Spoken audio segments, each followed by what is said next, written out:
Bueno, hoy es el día del diálogo y estamos aquí en el set móvil con el congresista de Peruanos por el Cambio, Gilbert Violeta. Congresista, bienvenido. Placer. Hay que hacer la salvedad que esta entrevista se está desarrollando antes de la reunión entre Keiko y Pedro Pablo Kuczynski. Me decía que lo mejor que ha hecho este gobierno en su primer año es saber afrontar la crisis y sobre todo saber afrontar los desastres naturales que nos ocurrieron entre enero y marzo. ¿Nada más?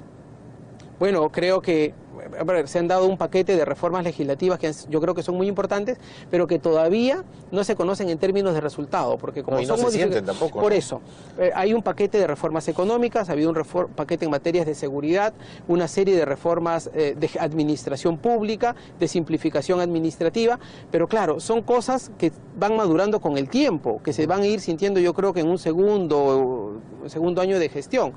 Vamos a ver eso cómo se pueden acompañar con medidas más inmediatas que hagan sentir a la población que hay un gobierno que va resolviendo cosas también más concretas. Si eso fue lo mejor, lo peor, a ver, le doy una ayudita. ¿Puede haber sido obstinarse demasiado con Chinchero? Creo que hemos planteado una agenda de chincheros demasiado prolongada.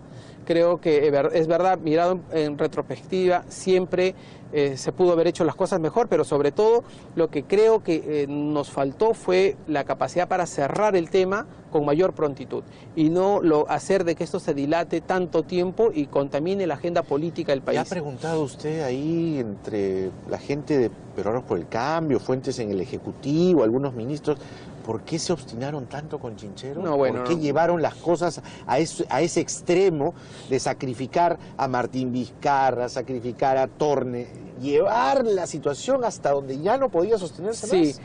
Bueno, será parte del balance que tengamos que hacer. Y ojo, perdón, Zavala incluso aparece diciendo, sí, yo no voy a meterme en Chinchero, y resulta que sí se terminó metiendo. Sí, bueno, pero mira, vamos a hacer ese balance. Nosotros todavía como bancada no hemos tenido nuestra reunión, la tenemos la siguiente semana. Tenemos nuestra reunión con el Ejecutivo, haremos seguro esto, será sin lugar a dudas parte de ese balance. Ahora hay que mirar para adelante, o sea, es verdad, mirar para atrás nos sirve para aprender un poco de nuestros errores. Creo que todo el mundo es consciente de que Chinchero se prolongó en la agenda nacional y que hubiera sido mejor terminarlo lo antes posible.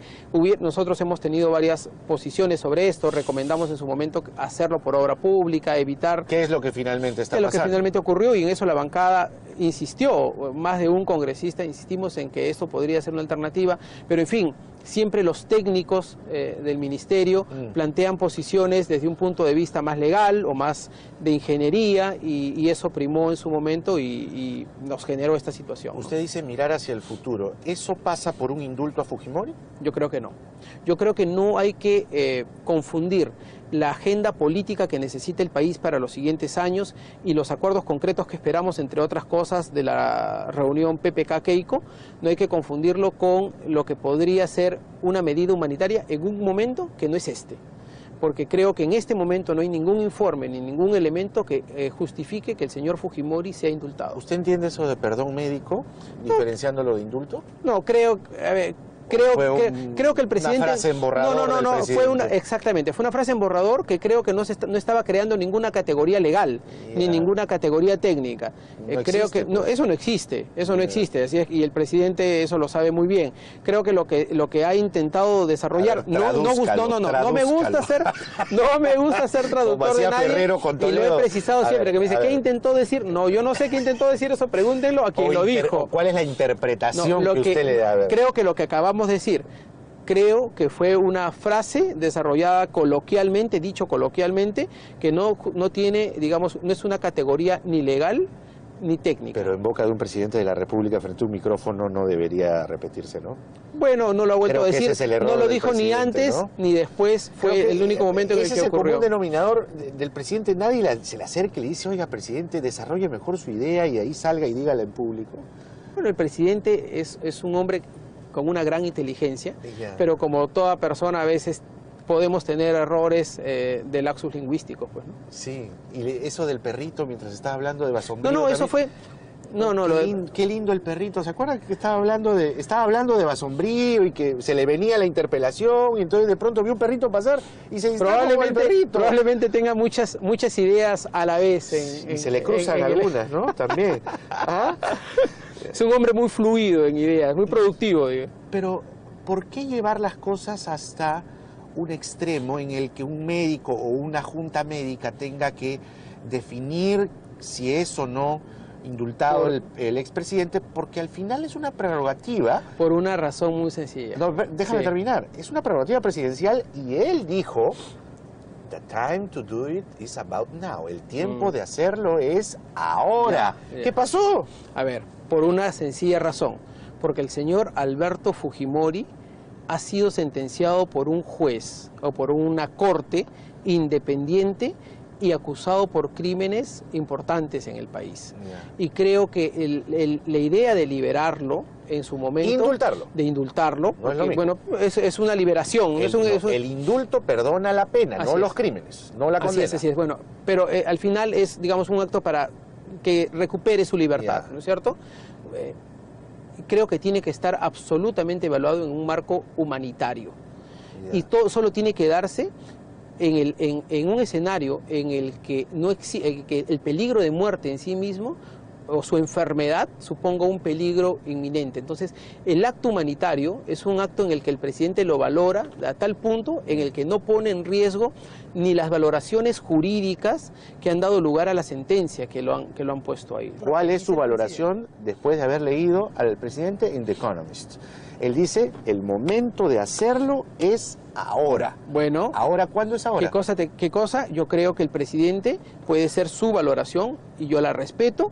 Y yo te estoy dando mi punto de vista como parlamentario y como ahora encargado de un partido político. ¿Qué entendió por esa frase? Bueno, ¿ahora cuándo es? Yo prefiero pensar que el presidente está hablando de un contexto. ¿Qué contexto? Y que ese contexto es su gobierno. No es... Que ahora es su gobierno. Y que no es hoy, que no es mañana, que no es llego a Palacio y firmo el decreto. Ya, pero podría ser este año. Miren, si mañana hay una junta médica que lo dice, de repente, pero ¿por qué nos condicionamos en el tiempo si es que aquí el tema no es que sea hoy o mañana? Condiciono en el tiempo. Aquí, el presidente nos condicionó en el tiempo y dijo ahora. No, es que la condición no es esa. La condición es el informe médico que diga que si es que el señor Fujimori no es liberado, muere en la cárcel. Y como nadie quiere que justicia sea rencor y venganza, la ley del talión ya no existe, ¿no es cierto? Entonces, la democracia sabrá valorar ese acto. El presidente no tiene una decisión formada porque a cada rato mete y saca el tema. Claro, el día que sale el artículo de la entrevista en The Economist, a la tarde ya estaba diciendo: no, yo creo que estoy viendo, todavía no estoy muy seguro. Bueno, o sea, se dice y se desdice. Bueno, el presidente yo creo que tiene todo. ¿No debería mejor tener una decisión clara y ahí plantear el tema? Bueno, a ver, son dos cosas distintas. Uno es el derecho a dudar que puede tener cualquier persona y el mismo presidente. En público lo que probablemente... ¿Por qué no? Yo puedo dudar. El problema no es dudar. No, el problema es comunicarlo. De repente es la oportunidad de comunicarlo. Eso. Entonces, el problema es cuando duda en público. Bueno. El problema es cuando duda en público y en público responde y dice: no es un indulto, es un perdón médico. Entonces, bueno, si tú me preguntas alguna cosa que tengo duda, de repente te digo, bueno, podría ser sí como no. Estoy hablando del presidente de la República. Sí como no, pero cuando tenga una opinión formada y cuando tenga la decisión asumida, el presidente no tiene creo que es una... Para usted no, el presidente no tiene una opinión formada. Creo que el presidente está evaluando el tema. Yeah. Creo que lo está evaluando porque así como quienes creemos que no debe haber un indulto, probablemente hay otras personas que sí creen que debe haber un indulto. ¿Firma un indulto? ¿Es un indulto político al final? Bueno, yo prefiero pensar que esa es una figura descartada. El presidente nos dijo en campaña, nos dijo al partido y le dijo a toda la población que él no iba a optar... ¿Decepcionaría una decisión así? Yo creo que a gran parte del Perú. Pero creo usted? que, no tengo duda, yo te lo estoy diciendo, yo no creo que se justifique un indulto en este momento, pero además otra cosa, nosotros tanto discutimos este tema que siempre creímos, y lo dijimos en la campaña, que la salida para el caso del señor Fujimori, para precisamente evitar esta crispación política permanente, porque está claro que él también es un factor, él también es un factor, que él también es un factor que mete y saca el tema. Sí, pero el caso Fujimori no ha nacido con el presidente Kuczynski. No. El caso Fujimori él es el que lo pone, es un factor político saca. que se arrastra durante años en el país y tenemos que sacarlo de la agenda política para que el país pueda concentrarse en los temas que son verdaderamente relevantes. Yo te digo, ¿qué discutimos? ¿Y qué definimos? Difícil, ¿eh? Discutimos que lo mejor era que poder tener una figura que sea prisión domiciliaria, y que la prisión domiciliaria lo mantenga a este señor que puede tener algunas complicaciones médicas en su casa, con su enfermera, con sus médicos, con su familia, pero sin ejercicio, sin liberar, como tú dices, la pena, y sin el ejercicio absoluto de su libertad, sino en su casa, tranquilo, con su familia, pero en donde a su vez el sistema democrático y la justicia no sean afectados, pero se mantenga su reivindicación. Bueno, pero te das cuenta, eso es lo que correspondería. Y esa es una propuesta, por ejemplo, y esa propuesta no nació en nosotros, esa propuesta yo recuerdo que nació hace muchísimo tiempo, la misma Lourdes Flores lo planteó en su momento, nosotros lo recogimos, lo discutimos y nos pareció que esa era una buena medida, por ejemplo. Bien, congresista, le agradezco por la entrevista, vamos a ver qué pasa finalmente, no hoy, sino los días que vienen, porque esto debería cocinarse y masticarse. Creo que la expectativa es enorme. Con mucha cabeza fría, sobre todo. Insisto en una cosa final, si me permites. Creo que tiene que haber una agenda de consenso, de entendimiento político, no solo para el gobierno, porque no se trata de que esas reuniones sirvan solo para que el gobierno diga qué va a hacer, sino también para traer la agenda al Parlamento y poder definir en el Parlamento, y me permito poner un temita. Cuando se definió, por ejemplo, la señora Fujimori dice, vamos a tocar el tema de la anticorrupción. Le recordamos al bloque fujimorista que nosotros en Reforma Electoral hemos hecho todo un capítulo sobre lucha contra la corrupción para que no haya ingreso de dinero ilegal a las campañas políticas. Y ese paquete de reforma electoral ha sido puesto a un lado y duerme el sueño de los justos. Si queremos luchar contra la corrupción, revivamos ese proyecto de ley y pongámoslo al debate. Pongámoslo al debate y en 3 o 4 meses lo aprobaremos. Eso y la economía, principalmente. Eso y la economía. ¿No? Gracias, congresista. Gracias a ustedes.